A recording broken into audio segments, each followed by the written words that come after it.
End up going to A&M, had aspirations of following Johnny Manziel and being the next big thing. Kyler Murray came in, played. They benched him, put me back in, benched each other, ended up transferring. Ended up getting benched that next year, my senior year, and saying, screw it, I'm done with this. I'm betting on myself. I'm going to try and make it work in the NFL and end up going and training with you for the draft. End up making P squad on the team, getting cut, getting signed back later in the year, starting the last game of the year, playing well, and then playing a bunch of that next couple of years. And now we're here in year 6 in Buffalo playing with one of my best friends and on a great team, and couldn't be more excited about what the future holds. Welcome to the QB Room. This is season 2, episode 7, right? 7. We're on a roll. 7. And we're going to change it up a little bit this week. Fired up. You know, on the QB Room, Kyle and I, we've known each other since, for a long time, since Kyle was in high school. And this is season 2 of this show. I've been kind of training Kyle since he was at Texas A&M, flying out to California to jump over bags. And before that, man, when I was 16, back in high school, man, way back. So we've known each other forever, and we've had a bunch of amazing dudes on this show. Some in the media, a lot of them starters, college, pro. Today we're going to flip it. Kyle and I have been the co-host of every episode so far. We're going to flip it a little bit, and Kyle's going to be the guest. I'm going to interview Kyle today. We get a lot of questions, a lot of DMs. Wanted more context. You know what I mean? Somebody knows who I am. Who not are these guys? Kyle, knows who Kyle is, never heard of me, right? So, and so we're going to flip it a little bit. And this week, I got some questions that Kyle has not seen. He's just showing up as if any of our other guests show up, except he's in 4K. And shout out to that dope studio that we built in Buffalo. And we're going to get into it and look at it from a little different angle. So, Kyle, right now, QB2 on the Buffalo Bills, one of the, if not the hottest team in the league right now. Played at 2 colleges, top recruit out of high school, lead 11, all that stuff. So, Kyle, let's just start with like we normally do with other guests. Do you remember when we met? I actually do. I actually remember like the moment of what happened when we met, because it changed my way of thinking of like a certain play in football. I remember it was at Elite 11 in Chicago, one of the regional events. I was playing for the Bears, and I was like, oh, perfect. They're coming in this weekend. Well, it's perfect. Yep. You made it for me. So thank you. But I remember you do the gauntlet at the end, right? You get like the top 5 guys from the camp. You set up a gauntlet. Like you got a slant route, you got a corner, you got to roll out right. You got to throw this dig over this backer. And I remember I got to throw the dig over the backer, and I was ripping them all. And then I threw the dig over the backer, and I threw it on a line drive, and it like fell and hit the receiver in like the kneecaps or something. And I was like, damn. And then I finished it over. And then whatever, the camp was over, and you came up to me after, and you were like, hey, so when you're throwing dig routes, right, you're throwing these intermediate balls, what you want to do is you want to throw 80%. You want to try and level to this ball and layer it over them so that the guy can just run underneath it. That way you can start throwing over guys. And at that point, even though I was a top recruit, like getting scholarships from different schools, I don't think I'd ever thrown a ball not 100% in my life. Yeah. I was ripping every single ball. So I remember that. And I still remember like one of those core football moments for me of like, that's kind of changed the way I play the game a little. Yeah, that's crazy. And that's every kid, right? You go to these events, 7-on-7, Elite 11, regionals, tryouts, whatever it is. And it's like, how hard can you throw it? Even in warm-ups. Exactly. You got kids that going like this play after they catch balls in warm-ups. Well, the best is when you're at those camps, when you're at them and you're warming up with all these top guys around the country, you're just trying to throw it as hard as you can back at them so they can feel you. You know, it's like a little competition in warm-up. I remember Drew Barker was at that camp. He went to Kentucky. He was a top recruit that year too. And he was gassing my hands out. I couldn't fucking catch a ball. I dropped every ball in warm-ups, and I was like, damn, I might not be cut out for this, man. Yeah.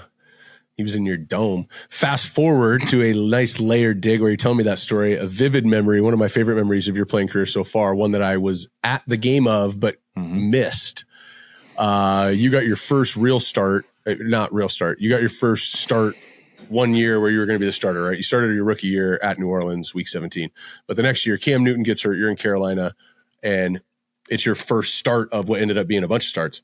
And at Arizona. And for those of you who don't know, Kyle is born and raised in Phoenix, Arizona, went to Desert Mountain High. He's an Arizona guy, right? And if you see him out and about, the deep V, the holes in the jeans, and sometimes the chains will help confirm your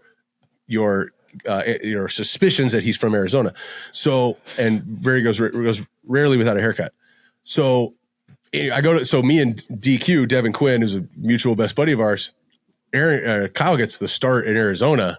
Me and DQ are like, we're there, dude. So we actually drive out. Shout out Chris Kearney, who drove too.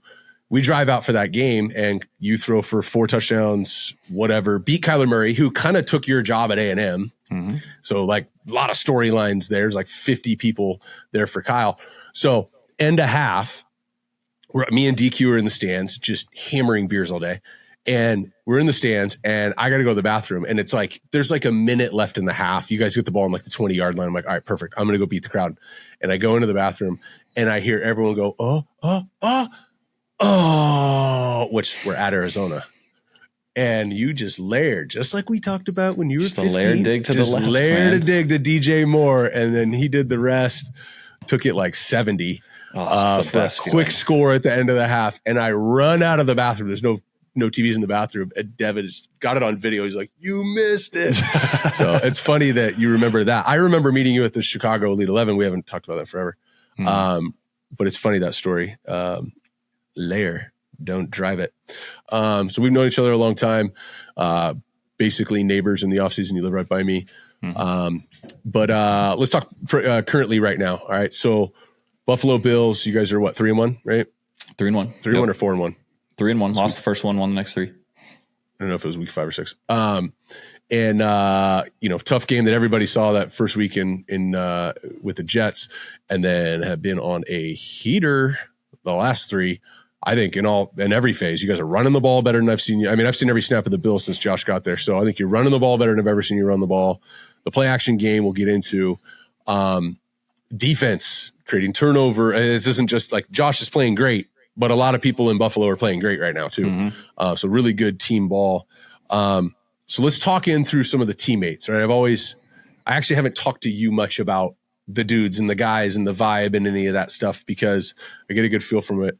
From Josh. And so I haven't talked to you mostly about what you're doing and what's happening and all that stuff. So I want to get your perspective, and let's talk a little bit about some teammates.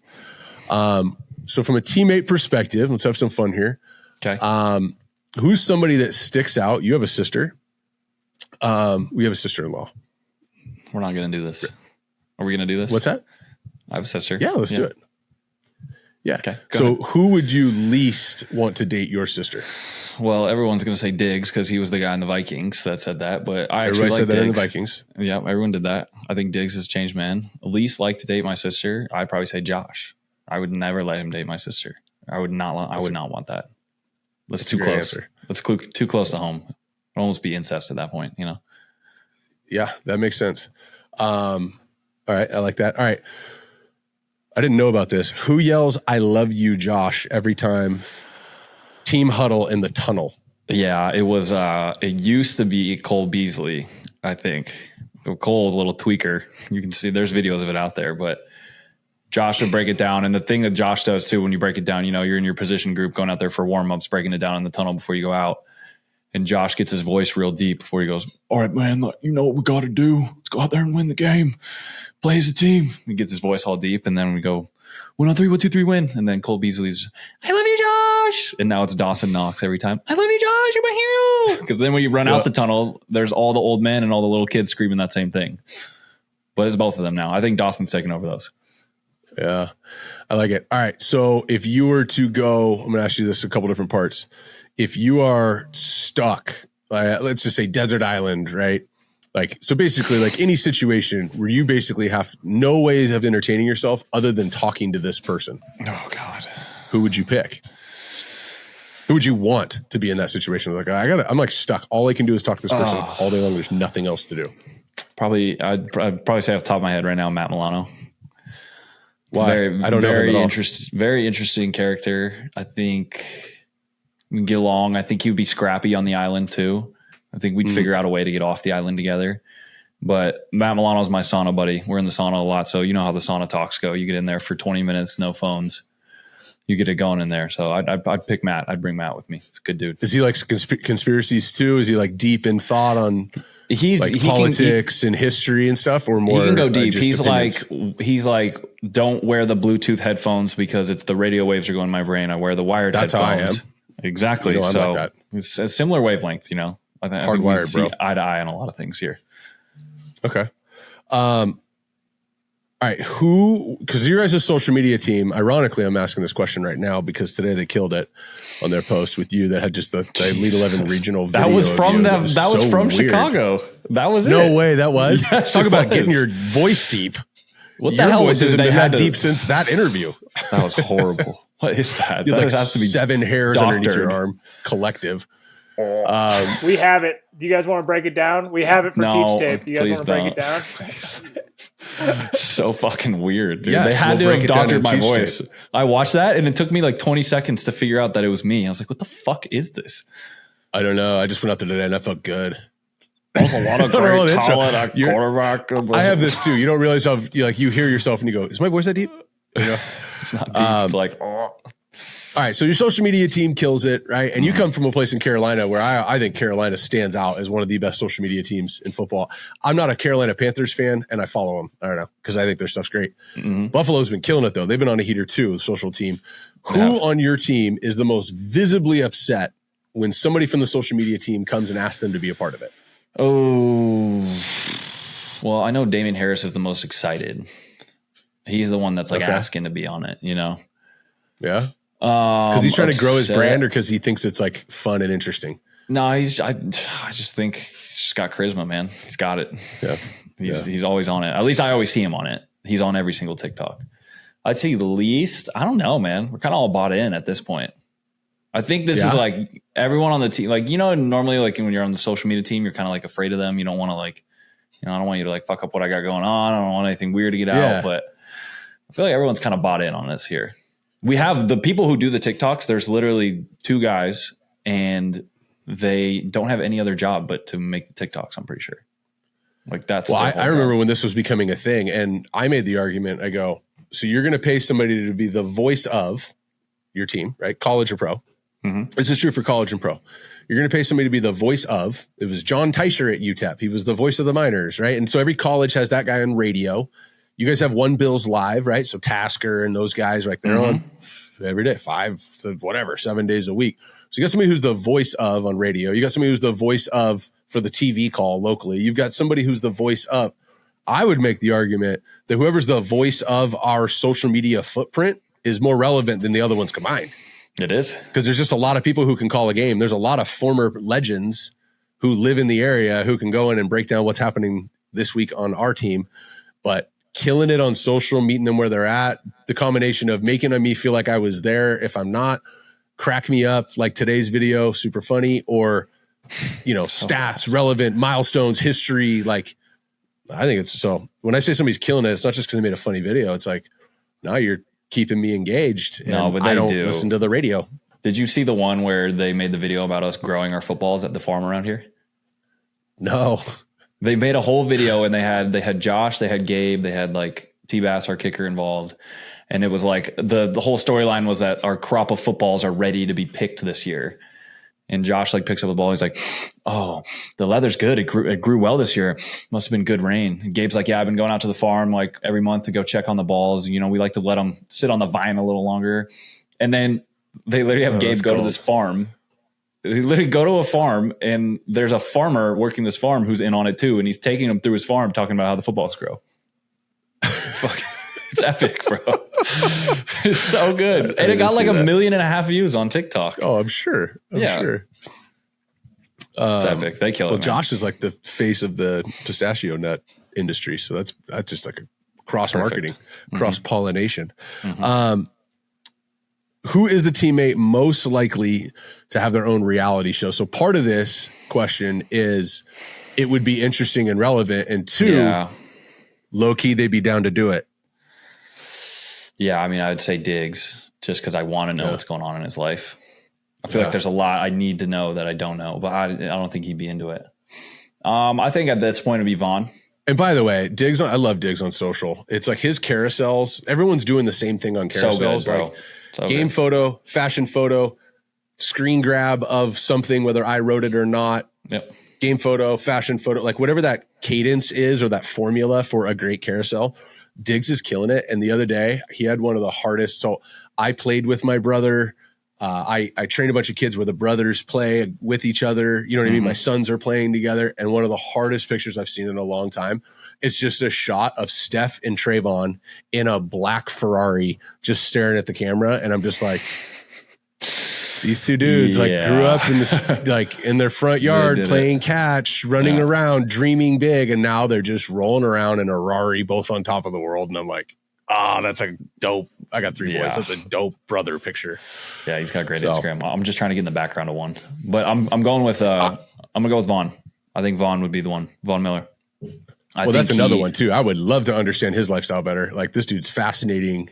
Name somebody who can't stand Vaughn Miller. He's unbelievable. It's like he's amazing. Everybody loves Vaughn. The other day, he's so into golf right now, like deep into golf. All of a sudden, he's got like $1 million in golf club memberships, and he's like just starting getting going. Like, he's one of those guys where, like, if he's doing it like 150%, and he's addicted to it. Yeah. So he had, is he getting good yet? I mean, I think he's just at that early stage. I only played with him one time, and it was at Oak Hill, and I shot a 97 at Oak Hill. So I can't even imagine. He was playing in the group in front of me, but yeah. But last week, he's been like talking about lab putters all week. He got like a lab. Have you ever seen lab putters? No. It's not LA Golf, but it's lab. Their putters fit to you specifically. There's a new guy on the tour that uses them, but he was talking about it all week, and he's like, I got the lab guys coming. I flew them out. I'm going to get the whole team fitted on me. He got the whole team fitted for like $600 putters on him. It's hell of a dope. Yeah. I would love to see Vaughn. I would love to see Steph. When I played in Cincinnati, Chad and T.O., two teammates both had a reality show. So this isn't some hypothetical situation here. What were they Kelsey called? used to have one. Oh, I don't remember. They're bad. Kelsey's was good. Catching Kelsey. It's legendary. It was funny. Yeah. That was a time when no one knew who that guy was. So like, you're watching that show. No, it was just like, trying to figure it out. And that's like the thing that like one of the few things you can say to Travis Kelce to piss him off is ask him about that. So you were a Bachelor guy. You're a Bachelor guy too. We're both Bachelor guys. So you were it's basically the same thing. No, it is, but there's different production validity between Catching Kelce and a show that's been like #1 show in America for 25 years and the production budget to go with it. So I guess so. And the writers and the producers. So anyways, all right. So if you said both those guys would say yes, I'd want to see Diggs because the whole fashion, international travel, all that stuff. Cool. Who's the funniest guy on the team? I mean, it's got to be like obvious funny guy. It's Josh, just because he kind of runs shit. He kind of sets the tone of what the day is going to be, and then walkthroughs, and keeps it light. But say underrated funny guy, Latavius Murray. Yeah. Very underrated, funny guy. 13-year vet. Yeah. He's the oldest running back in the league right now. Runs harder than anyone I've ever seen run. Once the ball's in his hand. Latavius Murray? Where? At dinner the night before Blake Bortles' pro day, because they're the same draft class. Yeah. And he was a running back, and I was going over the script. We did a walkthrough, and we all went and got dinner the night before. And I think he was like a 6th-round pick. How crazy is that? You want to go, how old's Latavius Murray? Same draft class as Derek Carr and Blake Bortles. That's how old he is. Unbelievable, dude. I love and Tay. Johnny Manziel. That draft class. So Johnny was that draft? Wow, dude. Yeah, we were in the green room. I was there with Blake, and Johnny was drinking beers. Yeah, true story. I don't know how that wasn't a bigger deal than it. Blake got picked early though, so you were in and out. Blake was the 3rd pick. We were out of there. Yeah. We were closing the doors on some restaurants. When did you think we're going to be here to get picked? I thought like 15, and honestly, we all did. Yeah. So, and he was from Florida and it was like a 706 or whatever that area code is in Jacksonville. And it was like, wait, what? So they did a good job of not showing their cards or anything and having to get out. But I like the Latavius Murray answer. Compare him to like, I'm not going to ask you like every team you've played on, who's the funniest guy, but somebody sticks out to you as like hysterical. Compare Tay to somebody else. I would say like, Tay is like very much like he's like a little bit of a quieter Greg Olsen. I think Greg Olsen is just hilarious and knew he was hilarious and was like loud about it in a good way. Like he's funny as shit. But Tay's got like that same old savvy vet, like funny, like come up and say some shit that you don't expect him to say. And he's just relaxed all the time because he's been playing 14 years. Like, what, we're going to run duo this week? Okay, cool. What, I got a chip flat? All right, great. Like, what else I got? Yeah. That gets it. Yeah. Yeah. So let's talk about Greg Olsen for a second. You were a teammate of his in Carolina. I don't know Greg very well. His little brother came through the 11. I've crossed paths with Greg a handful of times. Don't really know him. But I will always love Greg Olsen because he gave you one of the greatest nicknames of all time. And so I'll tell the story because if you're a regular guest, I'd let you tell it.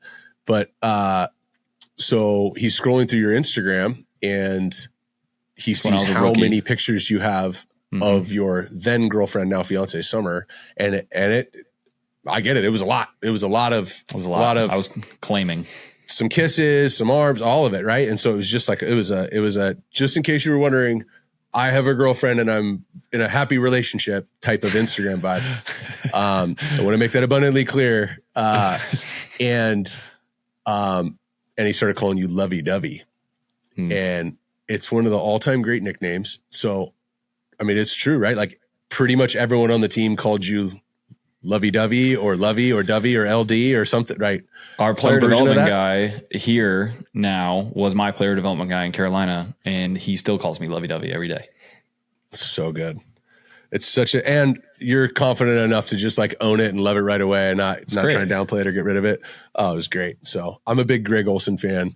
I got a lot of good Greg Olsen stories. Greg Olsen, mainly for that one. Greg was like, the funny thing about Greg is he knew so much about ball and was one of the smartest players I've ever played with. But for whatever reason, our coordinators never wanted to put the plays in that he wanted to put in. So it would be Wednesday, it'd be Tuesday. He would come in the quarterback room. I'd be in there watching film by myself later. And he would come in and he would draw up plays. We need to put this in. We need to put this in. Boom. We need this. The free safety is coming down here in 3 buzz. He's going to take the back. I need to wrap around him. Like, I need this. And of course, there are always plays for him. Like, he's not going to draw up plays for other people. But he would do that. And so the first couple of weeks when I was playing, he was drawing them up, trying to get them put in. And so finally he would come in earlier in the week and draw them up specifically for me. And he would say, tell them that you drew this up and that you want it put in. And so we tried that for 3 weeks and that shit still didn't work. And then when the season went on and we started playing kind of crappy, he was just livid about it every week. He was like, we just ran my fucking play. And then finally in Green Bay, the snow game that we played in, it was like one of the last series of the game and we needed to score. All he ever wanted to do was run a short post backside. Get me in 3x0, 1x3. Let me be one-on-one backside and let me run a short post. All him and Cam used to do was they used to run they call it a read 8. So where if like the corner's off and playing inside, you break towards the corner route. Yep. If he's outside, I'm taking the in cut all day. All he wanted to do was take the in cut. So we finally did. It was like 3rd and 12. We hit it. It was beautiful. He got like 20 yards, slammed it on the 50. And he looks back to the sideline and points like right at our quarterback coach in OC. He's like, I fucking told you. I'm trying to get that in for 8 weeks. He's so good, dude. One of my favorite teammates ever, man. He's one of the best players. Like him and Cam in their prime. And even when he was in Chicago, he was. I was going to say there was a whole other prime for him in Chicago, where he was the best tight end in the league and was treated like a wideout. You know what I mean? From a category standpoint, like everyone talked about what Travis Kelce is. Well, hold on. There's been some other people here too that maybe we forgot about, but like, Tony Gonzalez was one of those guys. Jimmy Graham was one of those guys for an era.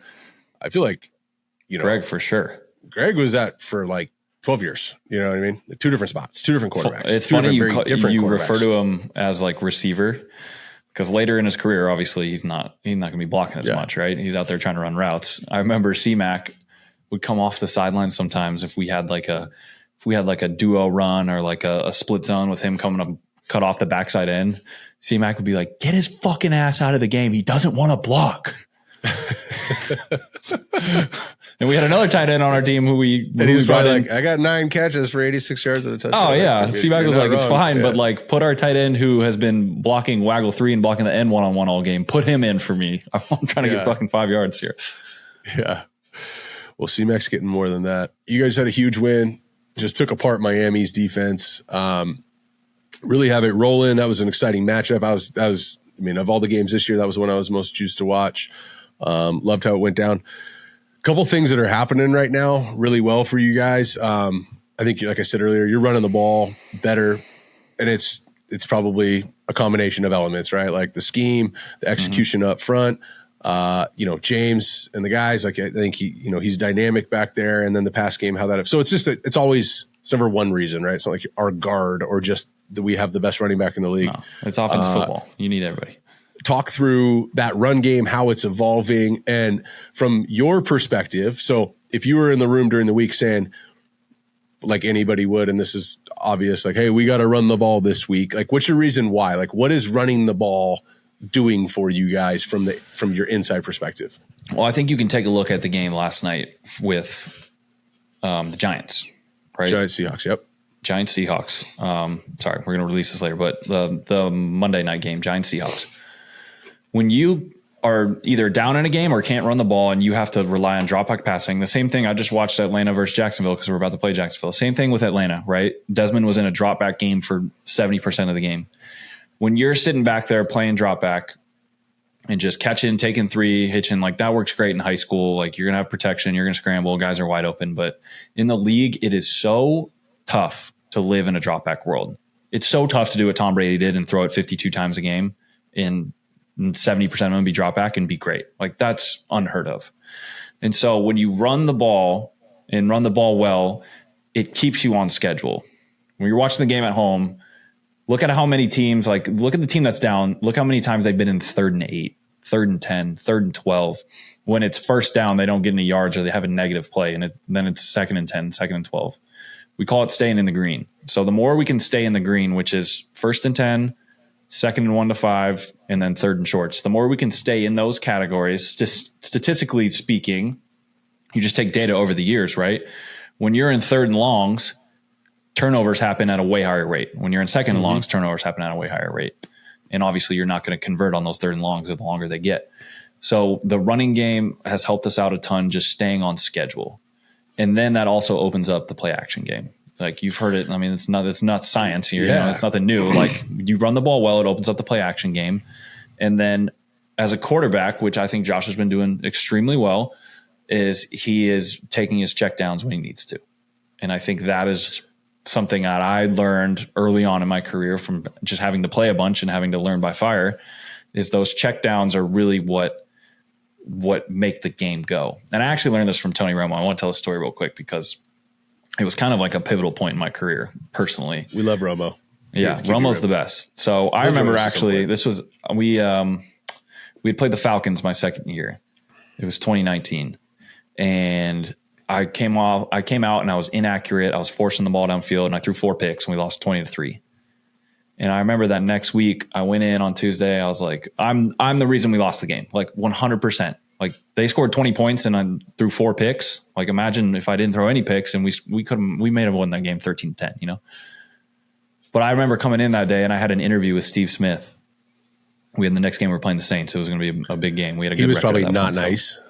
Well, we come in and the PR guy goes like, hey, this is the interview. Like, I think it'll be okay. We told him like, let's not touch on these things. Like, let's not talk about last week against Atlanta. Let's not talk about the picks. Like, let's move on. He said he was going to do that. I was like, all right, fine, let's do it.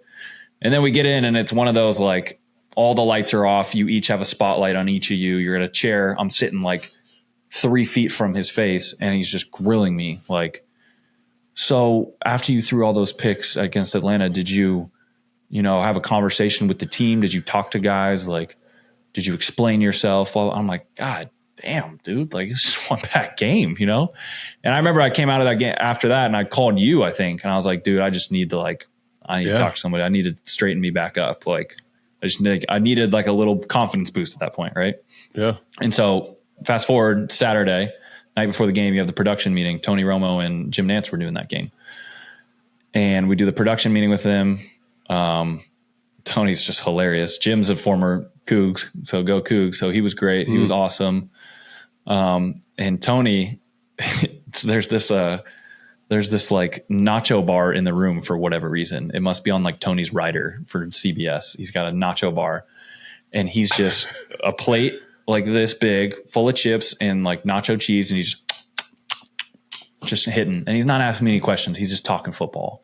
Like, yeah, the Saints, this and that. I played them a ton of times in my career, blah, blah, blah. And he's great. He's getting up to the nacho bar, getting up and down, up and down. He got up like 4 times. But what I really want to say in this story, I'm just remembering all these funny details. What I really want to say in the story is we start talking about the turnovers and, what's going on. And he's like, look, man, you're a great player. Like you've performed well all year. Turnovers are going to happen. What changed for me, and I forgot what year he said it was in his career, but he was like, what changed for me was I stopped throwing on play action. I stopped throwing the over or the corner or the big post. I stopped throwing that unless it was perfect. I started flipping the script. I started looking at it like, I'm going to throw this check down unless it is the perfect prime look. And I was like, damn, I never thought about it like that. Back in the day, I was like, I'm going to rip this dig until I just can't, I got to take the check down, right? Or I'm going to try and rip this over in there over 3 guys and layer it because it's going to be a sick throw for 15 yards. Until I got to take the check down. That's what caused a lot of my turnovers. And I remember when going into that game, I was like, all right, I'm going to switch my thinking going into this game. I'm going to take the check down until that big shot's there. And if you look at that game, there was one series where we've called like 4 play action passes. I threw it to Christian every time. 8 yards, 12 yards, 6 yards, 9 yards, score touchdown. And I remember I went like 24 of like 26 or 24 of like 30 something that game for 3 touchdowns, 280 yards. We ended up losing 34-31 or whatever, but we played great.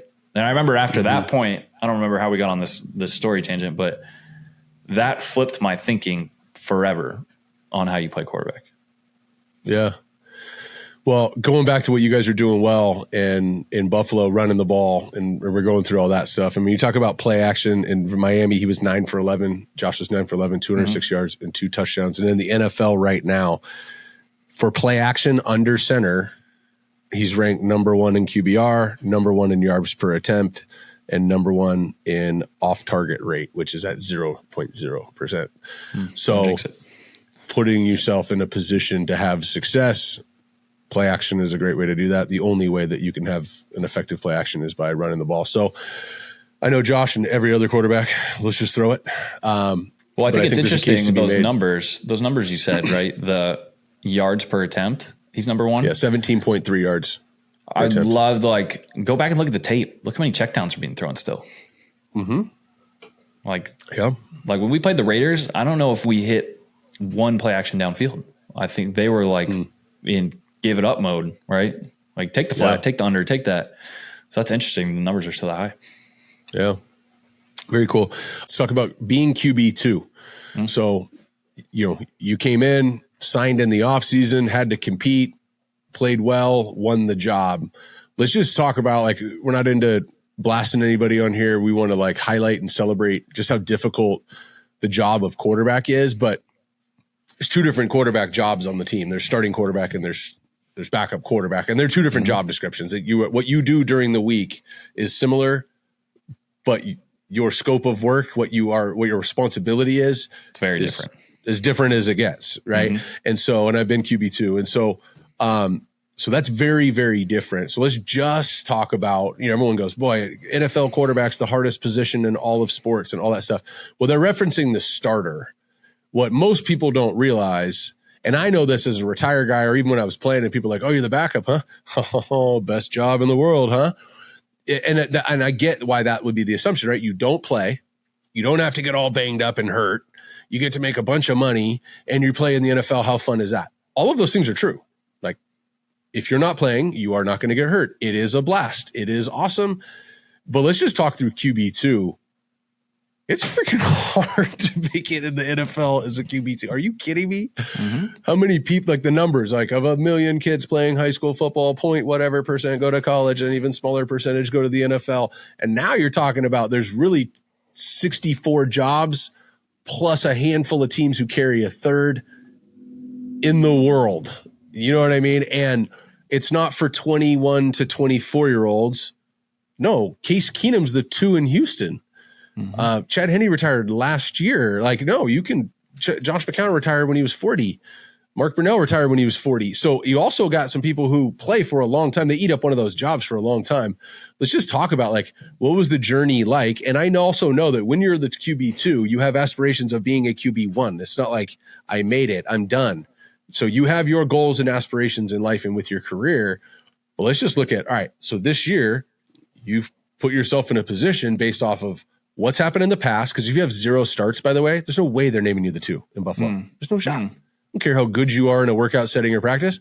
You got no starts. No, you're on P squad, right? And so part of it is what you've done as a player in this league. Part of it is what you've done recently when they're in the competition. And then lastly, what they think you can do to make the team better and make the situation better. And if you're asked to go in, what you can do. Talk through like just how hard is it to get to where you're at right now?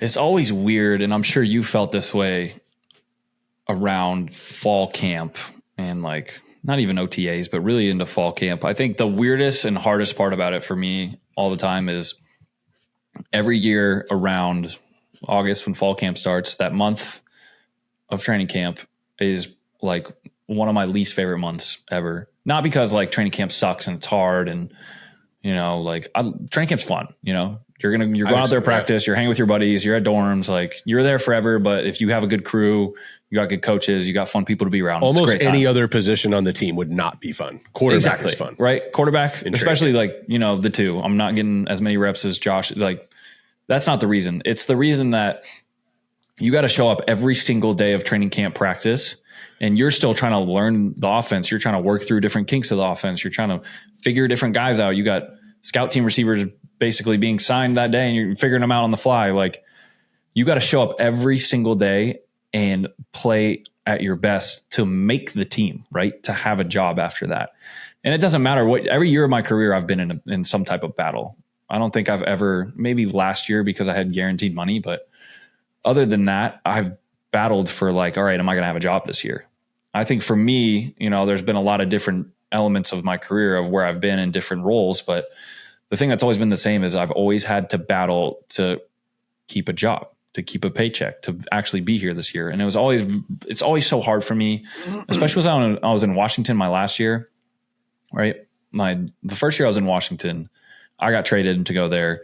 I had a good feeling I was going to be on the team. I played well, whatever. I knew I was going to be there. But then the next year after I broke my leg, they'd signed Heineke to a deal. They signed Ryan Fitzpatrick to a deal. I was a 3 and not many teams carry 3. So I thought I was the odd man out. So after training camp, I didn't even know if I was going to be there. You know, I could have been anywhere in the country. And you see it with guys. You see it with Will Greer this year, one of our good buddies.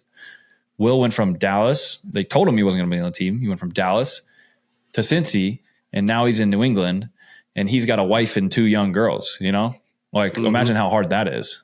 Imagine having to leave Reese and Ford. Like, you've had kids and played on other teams. So I think for me, the thing that's always been tough for me is just the uncertainty. And I know it's all relative and, you know, like we're making tons of money doing this, but at the end of the day, I don't know until, August 30th, if I'm going to be here or not. Yeah. So let's talk about during the season. What's your job? I'm not patronizing you. I know what you do. So this is more or less for like the audience. Yeah. So let's say that somebody like a coach said, if Kyle Allen does this, like fill in the blank, then we got a chance to win this week, right? Because you're not playing in the game, but you're not doing anything. Mm-hmm. And when I say you, I'm talking about every QB2 across the NFL. For right? sure. Like it doesn't change for anybody, right? So for you, like if you do these things, like you did your job that week outside of showing up and going to work.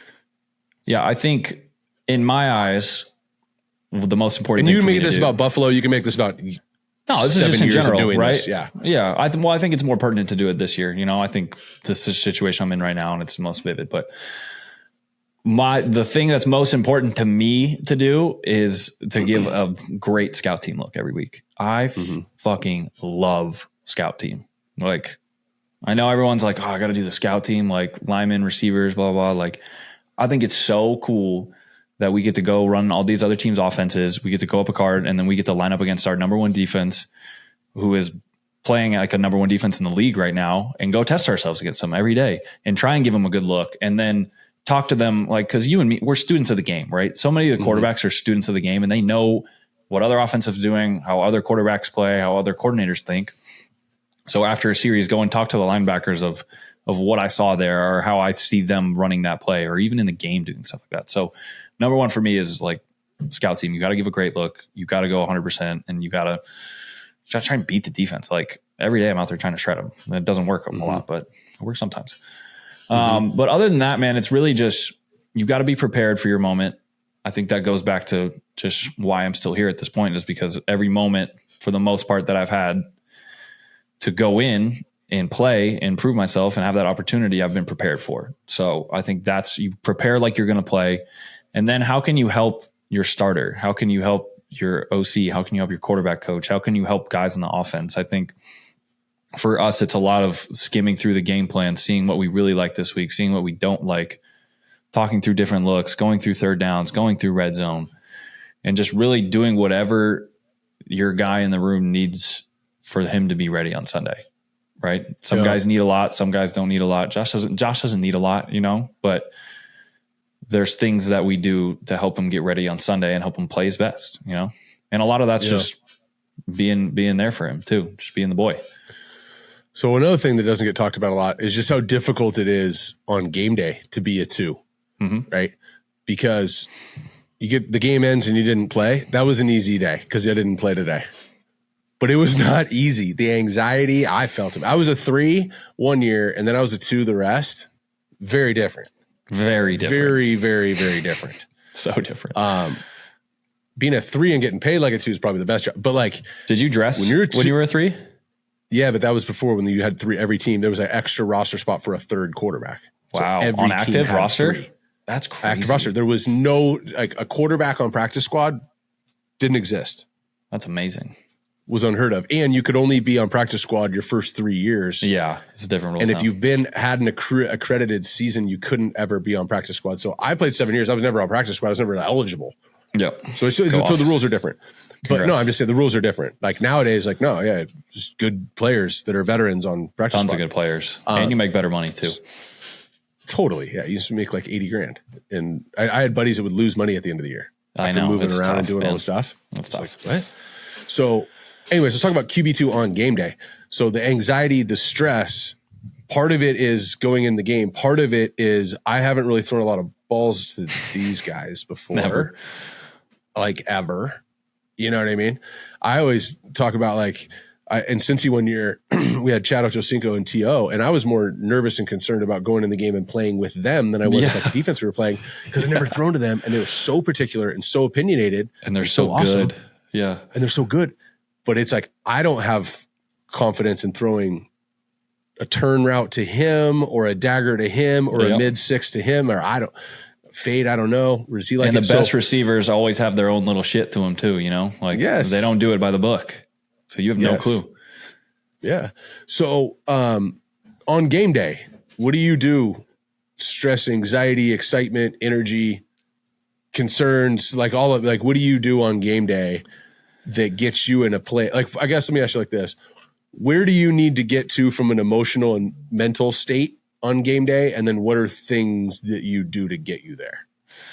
I think for me, I don't really feel I do feel that anxiety heavy during the game, but that's only up until the national anthem ends. That's when I start feeling it. But before that, I'm just trying to bring great energy. I'm trying to be good vibes. I'm trying to be happy. I'm trying to joke around. I'm trying to keep the energy light, have fun. And just fire people up. It's game day. We worked so hard to get to this point. All these guys go on the field. Let's fucking go. There's nothing no matter how much in the season, the grind of the season in training camp, you're fuck, I don't know how much longer I can do this shit anymore. This shit's hard. When you get on the sideline during the game day and the national anthem ends and the fighter jets fly over your head, there's no feeling in the world like that. There's no feeling. I know you're feeling that exact feeling in your chest right now. Yes. That's so special. It's so different. But so up until that point, I'm fine. But during the game, always during the national anthem, I do a meditation. I stare at a spot in the middle of the field and I focus in on that little spot. I got this from Headspace guy, Andy Puttycombe. Remember he came out, we brought him out. He taught us this. And I stare at a spot and find a white spot on the field, like a loose piece of white grass. And I stare at it. And during the national anthem, I just breathe in and out. And I focus on that spot. And then after I'm focused and I'm locked in, then I widen my vision, right? I'm still looking at that spot, but I'm trying to just take everything in around you, right? You can feel everything. You can see everything. And then at the end of the national anthem, I go right back to that spot, lock back in. And that always locks me in. I've done that since my rookie year. Every game I've ever played in, I've done that. And for whatever reason, that gets me in the moment more than anything. And I think that's what it's about, right? You just got to stay in that moment. And being a backup, like you said, it's hard. And it also it differs which what guy you play behind, right? Like when I played behind Heineke, every time he got sacked, it was a yard sale. And he was on the ground and he was limping when he got up, and it looked like he was going to be carted off every time he got sacked. But somehow he found a way to tough it out and he stayed in. So that was like a strap up my helmet every time anyone was around him. With Josh, it's a little different because I felt that way the first game because he was hurdling everyone and getting hit and getting slammed to the ground. But he popped right back up like it made him feel better every time. So now when I see a sack, I'm not as anxious as I was before. But I'm sure you felt that way with Carson too, even with your Carson. He used to take a lot of hits, man. He used to take a lot of hits, and it wasn't his fault, but he took a lot of hits. No, he took a lot of hits, and I mean, I backed him up for 4 years. He never got hurt once. Like I'm the 2 and never played. Then when I was the 3, I was the 3 behind Fitzy. His second year in the league was the 2 behind Carson. And of course that was the year Carson missed, I think 12 games.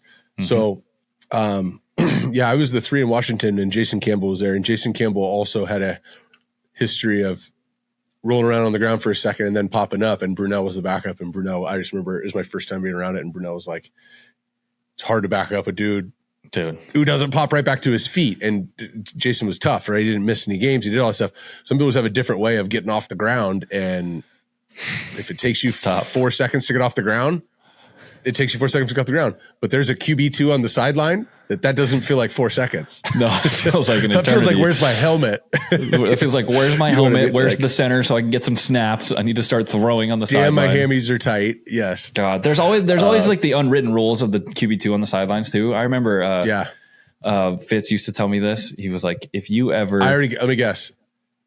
Don't ever warm up during the game on your own. Don't ever warm up during the game. Don't ever just start throwing balls on your own unless it's with me. When you're the 2, you never throw a football on your own, because all we need is that camera to be pointed at you and that announcer to say, the backup's warming up. That's all you need. And if that ever happens after a pick that I throw, and you warm up, we will never talk again. It will be awkward. Every single day in this building, I will never talk to you again. And I just remember dying laughing while his face was like this. He's dead serious. He's 100% serious. Dead serious. It's the truth, though, man. Great advice. Super true. You shouldn't. 100%. Yeah. So the only time I'm throwing is when Josh needs to before the series. A lot of little unwritten rules. A lot of game day is like, it's weird, man. And I've never been on this side of it this year. I'm actually, we're trying to make this thing this year. I'm going for the worst rushing average in the league this year. I have 7 rushes for -7 yards right now because I've taken all the knees at the end of the game. So the last 3 games, I've never had to do this before in my career. I've never been on a team this good. The last 3 games, I've gone in at the end of the game for 4-minute offense. Me and the Killer Bees, the scout team, number 2s. We go in there and we've gotten the first down every time, and we've gotten to a kneeling situation. So I'm 7 for 7 on kneels, -7 yards. That's actually an interesting stat line to follow. And I feel like there should be something on social that's tracking that, and Bill's social should probably be doing that. It's a good, bad stat to have. You know what I mean? It's starting to pick up traction on Twitter. I'm getting hate tweets of me fucking up the rushing average every week, but I like it. Oh, really? Yeah. Yeah. It's good. Sammy D might be. I texted Sam right after the game. Sammy D, right? I texted him right after the game. I said, we're fucking up our career rushing average right now, bro. They got to give us a QB sweep or something. Sam will be fine on that one. You might be screwing yours up. Sam's got a couple 50-yarders. If they count sacks, then I'm deep in the negative. If they count fake slides, he's got a lot. So Netflix quarterback, Josh is not on it, so this isn't like Bills and what you're doing, but we watched that show. We both loved that show. Thought they did a great job. Super into it. Really accurate, really well done. All the we couldn't say enough nice things about that show as you and I were talking about it. But obviously that's an individual filming the show. So they're getting licensed footage from the building and from, interviews. And then it's just like filming Kirk or Marcus or Patrick at their house and all that stuff. So they really only showed like individual film study, right? The dude at his house or the dude in the room by himself watching tape. So Netflix didn't get the QB rooms, right? So maybe just talk a little bit about what did Netflix not get, not specific to those 3 players, but just in general. This is your 4th team and a bunch of different rooms, been around a bunch of different guys. From a film study perspective, like what happens during the week? What's the vibe in there? You can pick any team, any QB room you've been in. It doesn't have to be Buffalo right now. Well, from a film study perspective, I think I'll just start with the sanctity of the quarterback room, which is why I think we made the show, to give people kind of an inside look on it. But it's just, there's more layers to it, where the quarterback room is a safe space to say whatever and whatever the hell you want, and it's not judged. And there's usually horrible things said in there and things that shouldn't be repeated that are funny as shit. But if you put a recorder in the quarterback room anywhere, people would be in trouble, first of all. Well, probably any room too, but room, yes, right? Yes. But we're talking about quarterback room. Yes. But that's the best part about it, right? Quarterback's the hardest position to play in the world, right? It's not debatable. It's the hardest position to play in sports. You need to have a room set up around you, which is it's important to have guys like me and good coaches and guys like Shane Buechele, our P Squad guy, who's been awesome. It's important to have pieces in that room that makes the guy playing out there feel great and feel ready to go and feel rejuvenated and happy and excited to be in the building. So I think that's part of it. But from a perspective of film study, I think what's cool that we do here, which I've never really done at places, is we do a ton of like on-field walkthroughs as our installs. Instead of just sitting down in front of the screen and install it, we'll go in the weight room and do it. So when you install plays throughout the week, for people watching, you install plays throughout the week, on Wednesday, you'll get your first and second down install. That's all the pass plays we're going to run on first and second down, all the run plays we're going to run first and second down. And it's a 50-page PowerPoint slide with 8 plays on each page. And you're basically sitting in there getting beat over the head with plays for 2.5 hours, right? Listen to someone talk to you about the reads of the checks and everything. It's a grind. Wednesdays and Thursdays are a grind. What we do is quarterbacks will come in early, we'll install it, and then we'll go in. Our weight room has a turf field on it, a small turf field, and then we have projectors that come down, and they'll put up the play, right? They'll put up the pass play. Josh will call it the pass play. All the guys will line up. We'll walk through it. And that's how the receivers install. And then we get a second round of install, which I think is awesome. That's super smart. Yeah, you could just – I remember sitting in Norv Turner's meetings, and Norv was one of my favorite coaches I've ever had, but those install meetings with the whole offense in there, I'd turn around half the time. He's got his cup of coffee and he's squinting. Yeah, he's got his cup of coffee. He's got his thumb right here, just freaking hanging out of his waistband. Yeah. All right. Just throw the fucking shallow here. Let's move on. All right. That's a good Norv Turner. That's fuck. I've been around it too much. I saw Scott Turner before the game when we played the Raiders. He's their pass game. I don't know, pass game coordinator, but he's easy. I was wondering where he was. Yeah. And I pulled up on him and he didn't see me. I pulled up on the field and he has Norv on the phone. He always FaceTimes Norv before the game. So I go up and I say, "Hey, Norv, fuck you." Just fucking around with him. And he's literally like, he's in his chair in La Jolla with like a robe around his neck. It's like 7:30 La Jolla time at that time. And he's like, "What the hell was that for?" And he's like, I'm like, "What are you doing, Norv?" He's like, "Trying to figure out the YouTube TV. I got to put the games on." Like, oh my God. The place falling off. But no, those meetings. Kathy. Nancy. I turned around in those meetings and half the time Cam would just be out.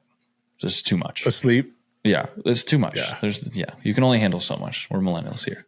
But yeah, I think like just looking at the quarterback room, and you can give perspective on this too. I think it's Wednesdays and Thursdays are an absolute grind. You're in there from whenever you get in there in the morning to usually about 6:30-ish, and you're just grinding. There's really like Wednesday and Thursdays, places that I've been where it's been good and efficient. You don't really have time to like go sit and have an hour lunch, right? Like you kind of have 15 minutes to go grab lunch quick or bring it down to your next meeting at the end of the day. So you're just trying to osmosis the whole offense in for that week and then really crisp it up on Fridays. I always describe Wednesdays and Thursdays as a 10+ hour workday with an hour and a half of football in the middle. Yeah, exactly. It's really all you're doing. Like practice is not 3.5 hours long. We're on the field and getting a million throws. No, it's like 90 minutes, including warm-ups.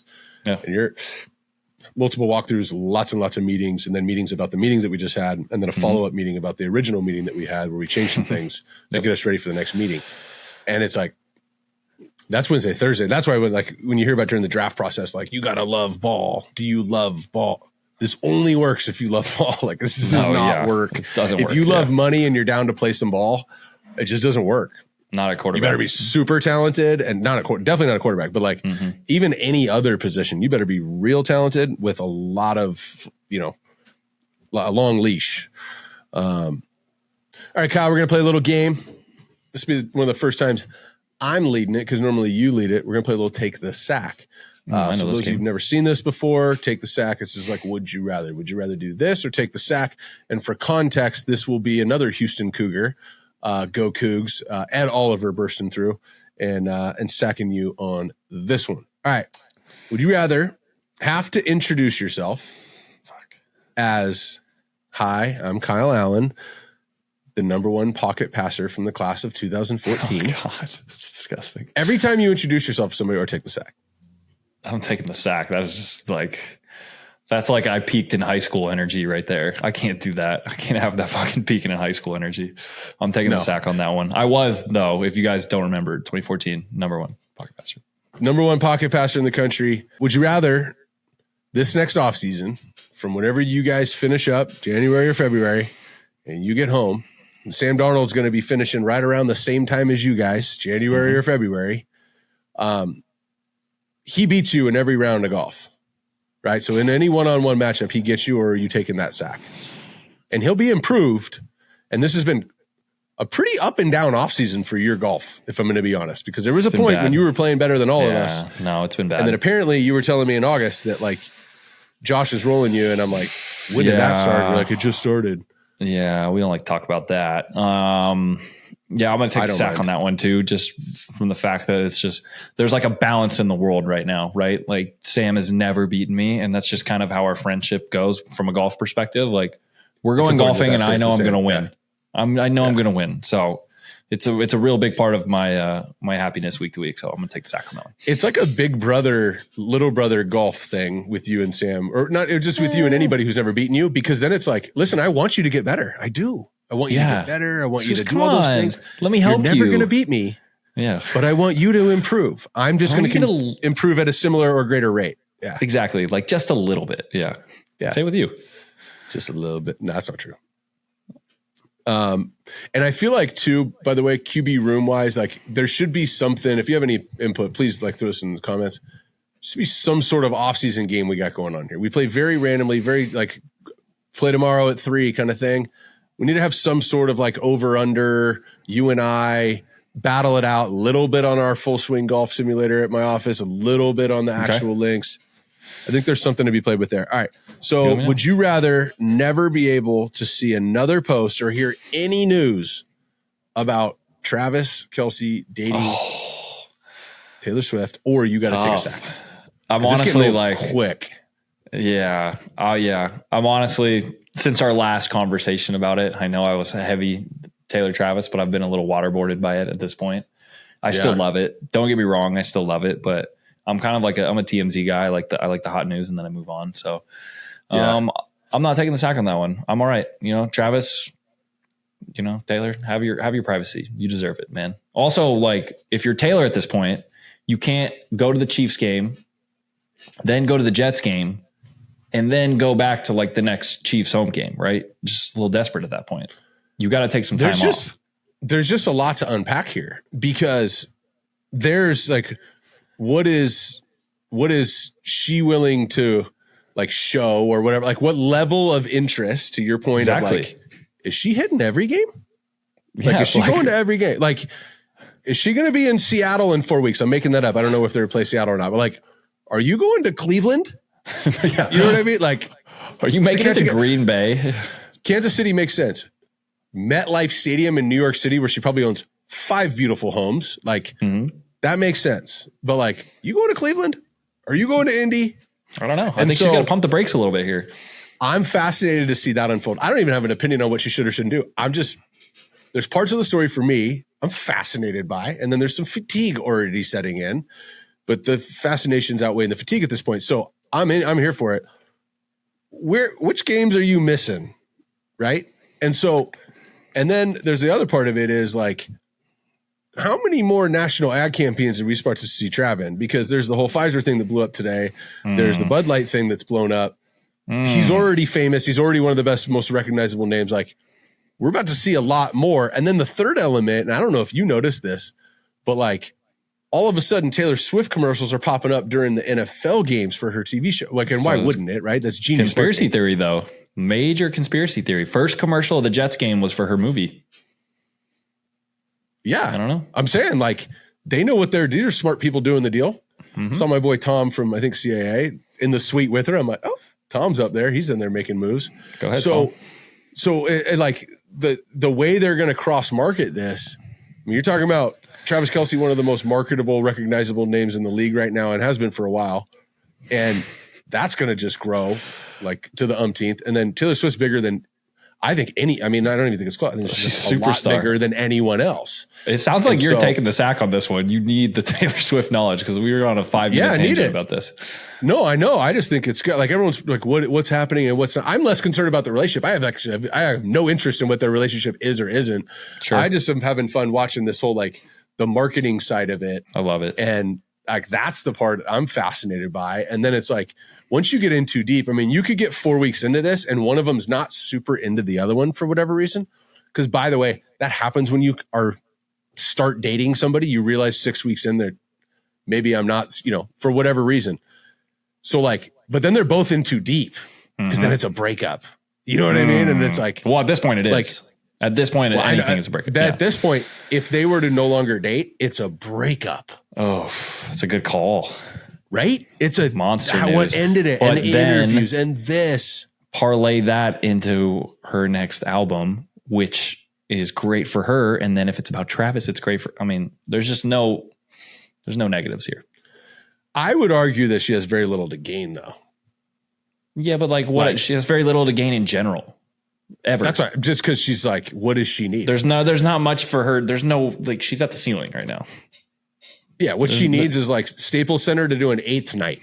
Yeah, exactly. Like, right. Sorry, we're booked. All right, cool. Yeah. I'll keep the 400. Let me play on the moon. So, but I'm just fascinated by that. So I'm taking the sack on that. Yeah, that's the only one you've answered. So you might want to change your answer last week about the Arizona Cardinals beating the Cowboys too. I don't think you believe that.